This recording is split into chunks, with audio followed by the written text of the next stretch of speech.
যদি বলি একসময় অ্যালুমিনিয়ামের দাম সোনার চেয়েও বেশি ছিল, বিশ্বাস করবেন? হ্যাঁ, ঠিকই শুনেছেন।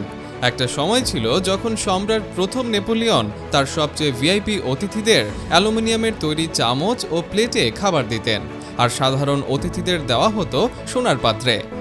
অথচ আজ প্রতিদিন বিশ্বে প্রায় 2 লক্ষ টন অ্যালুমিনিয়াম তৈরি করা হয়।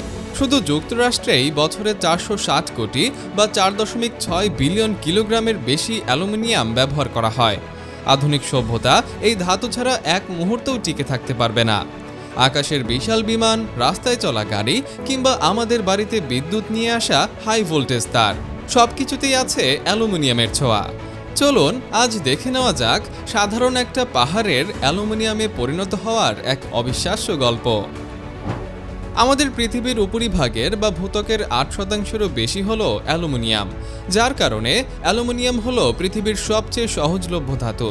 তবে সোনা বা রূপার মতো এটি প্রকৃতিতে খাঁটি অবস্থায় বা কোনো শিরা হিসেবে পাওয়া যায় না। এটি পাওয়া যায় এক ধরনের লাল রঙের পাথরে, যাকে বলা হয় বক্সাইট। অস্ট্রেলিয়া, গিনি, ব্রাজিল এবং জামাইকাতে সবচেয়ে বেশি বক্সাইট পাওয়া যায়। অস্ট্রেলিয়ার পাহাড়ি অঞ্চলে অবস্থিত অ্যালকোয়ার হান্টলি খনি হল বিশ্বের সবচেয়ে বড় বক্সাইট খনি, যেখান থেকে বছরে প্রায় 2,30,00,000 টন বক্সাইট তোলা হয়। তবে এই পাথর তোলা কোনো সাধারণ কাজ নয়। মাটির নিচে 5 মিটারের বেশি গভীরে গিয়ে এই পাথর বের করে আনার জন্য অ্যামোনিয়াম নাইট্রেট এবং জ্বালানির মিশ্রণ দিয়ে ভয়ঙ্কর সব বিস্ফোরণ ঘটানো হয়। এই বিস্ফোরণগুলো এতটাই শক্তিশালী যে এমন একটি বিস্ফোরণ দিয়ে অনায়াসে 10তলা বিল্ডিং গুঁড়িয়ে দেওয়া সম্ভব। এই একটি বিস্ফোরণে বিশাল এলাকা জুড়ে মাটির নিচ থেকে বেরিয়ে আসে 50,000 থেকে 1,00,000 টন বক্সাইট পাথর। 1 টন খাঁটি অ্যালুমিনিয়াম পেতে প্রায় 4 টন বক্সাইট পাথর প্রসেস করতে হয়। তাই খনি কোম্পানিগুলো বড় বড় মেশিনের পেছনে বিপুল পরিমাণ টাকা বিনিয়োগ করে। এখানকার একটি বিশাল এক্সকেভেটর বা খনন যন্ত্রের দাম $2 কোটি। এই খনির দানবীয় অফরোড ট্রাকগুলো একসাথে 270 টন বক্সাইট বহন করতে পারে, আর বিশাল খনন যন্ত্রটি মাত্র 1 মিনিটের মধ্যে পুরো ট্রাকটি ভর্তি করে দিতে পারে। খনি থেকে এই পাথরগুলো কারখানায় আসার পর শুরু হয় বেয়ার প্রসেস নামের এক রিফাইনিং প্রক্রিয়া। প্রথমে কনভেয়ার বেল্টের মাধ্যমে পাথরগুলোকে একটি বিশাল ঘূর্ণায়মান ড্রামের ভেতরে ফেলা হয়। সেখানে শক্তিশালী লোহার বল দিয়ে পাথরগুলোকে পিষে একদম মিহি পাউডার বা গুঁড়ো করা হয়। এরপর এই পাউডারের সাথে বিশেষ তরল কেমিক্যাল বা কাস্টিক ফ্লুইড মেশানো হয়। সেখানে শক্তিশালী লোহার বল দিয়ে পাথরগুলোকে পিষে একদম মিহি পাউডার বা গুঁড়ো করা হয়। এরপর এই পাউডারের সাথে বিশেষ তরল কেমিক্যাল বা কস্টিক ফ্লুইড মেশানো হয়, যা অ্যালুমিনিয়াম অক্সাইডকে আলাদা করে ফেলে।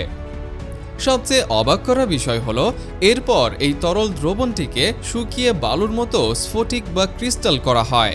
একেই বলা হয় অ্যালুমিনা, আর এখান থেকেই জন্ম নেয় আসল অ্যালুমিনিয়াম। এরপর এই অ্যালুমিনা পাউডার জাহাজে করে পাঠানো হয় মূল প্রোডাকশন প্লান্টে বা কারখানায়।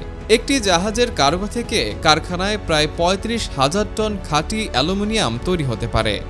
বন্দরে আসার পর বিশাল সাকশন পাইপ বা সুপার ভ্যাকুয়াম ক্লিনার দিয়ে প্রতি ঘন্টায় 300 টন অ্যালুমিনা টেনে নেওয়া হয় এবং মাত্র 5 ঘন্টার মধ্যে প্রায় 100 টনের পুরো কার্গো খালি হয়ে যায়। কারখানায় এই পাউডারকে বিশাল সব পাত্রে বা কিউবে রাখা হয়। অ্যালুমিনার গলনাঙ্ক সাধারণত 2050 ডিগ্রি সেলসিয়াস, কিন্তু এর সাথে গলিত ক্রাওলাইট মিশিয়ে এর গলনাঙ্ক 950 ডিগ্রি সেলসিয়াসে নামিয়ে এনে এরপর এই পাত্রগুলোর ভেতর দিয়ে বিপুল পরিমাণ বিদ্যুৎ পরিবাহিত করা হয়। 1 কেজি অ্যালুমিনিয়াম তৈরির মোট খরচের 1/3 চলে যায় বিদ্যুতের বিলে। জানলে অবাক হবেন, এই কারখানায় যে পরিমাণ বিদ্যুৎ খরচ হয় তা দিয়ে অনায়াসে 3 লক্ষ বারের বিদ্যুতের চাহিদা মেটানো সম্ভব। এভাবে কয়েক দফায় বিদ্যুৎ পরিবাহিত করার পর বিদ্যুতের ধাক্কায় অক্সিজেন আলাদা হয়ে উপরে উঠে যায় এবং কার্বনের সাথে মিশে কার্বন ডাই অক্সাইড তৈরি করে, আর খাঁটি অ্যালুমিনিয়াম ভারী হওয়ায় তা তরল অবস্থায় পাত্রের নিচে তলিয়ে যায়। প্রতি 36 ঘন্টা পর পর পাম্প করে বা সাকশন করে এই 950 ডিগ্রি সেলসিয়াস তাপমাত্রার গলিত অ্যালুমিনিয়াম বের করে আনা হয়। এই তরল ধাতু যাতে জমে শক্ত না হয়ে যায়, তাই একে থার্মাল ইনসুলেশন করা বিশেষ পাত্রে করে রিফাইনিং চুল্লিতে নেওয়া হয়।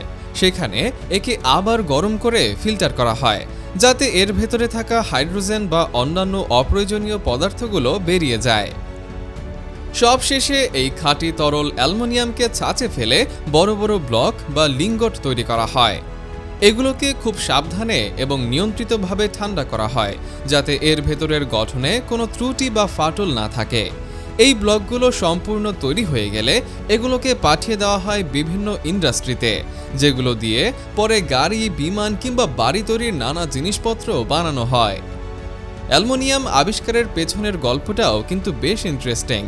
1807 সালে ব্রিটিশ রসায়নবিদ হামফ্রে ডেভি প্রথমবারের মতো অ্যালাম বা এক ধরনের লবণের ভেতর দিয়ে এই ধাতুর অস্তিত্ব খুঁজে পান, কিন্তু একে আলাদা করাটা মোটেও সহজ ছিল না।